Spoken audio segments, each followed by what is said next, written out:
উনি ঢাকা বিশ্ববিদ্যালয়ের ভিপি সাবেক, এখনো আর এরকমের নাম করা ভিপি আছে, আমানুল্লাহ আমান সাহেব আছেন, বর্তমানে মান্না ভাই আছে, এরকম ভিপি আছে। কিন্তু আমাদের ভিপি নুরুল হক নূর টক শোতে গেলে তার নামের পিছনে এই নামটা থাকে যে ভিপি নুরুল হক নূর।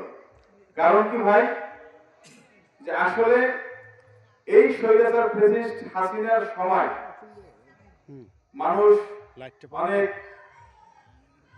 হানাহানি, মারামারি, এই কাটাকাটির মধ্যে, ধ্বংসের মধ্যে ছিল। আর এই ধ্বংস থেকে বেরোয় আসার জন্য আমার নেতা ভিপি নুরুল হক নূর এই দেশের মানুষকে মুক্তি দিয়েছে। আপনারা জানেন এবং বোঝেন যে এখন অনেক দলই আছে এই দেশে, কিন্তু বিগত 6 বছর ভিপি নুরুল হক নূর রাস্তায় ছিলেন। এই যারা এখন বড় বড় কথা বলে, যারা এমপি হইতে চায়, মন্ত্রী হইতে চায়, তাদের কিন্তু খবর ছিল না, খবর ছিল আমার নেতা।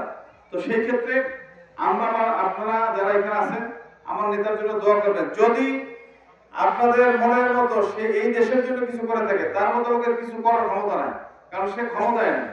কিন্তু তার মুখের ভাষা, মুখের বলি, মানুষের জন্য তার মুখের ভাষাই অনেক।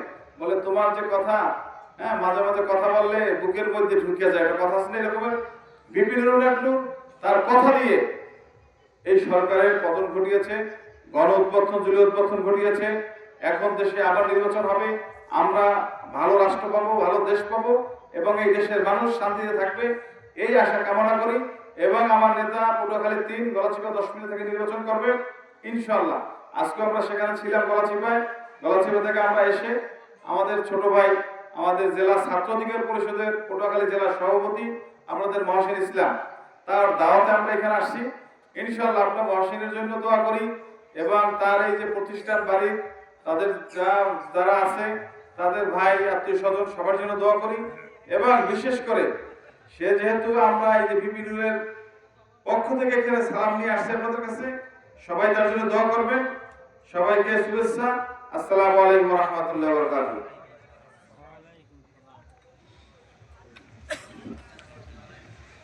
আলহামদুলিল্লাহ।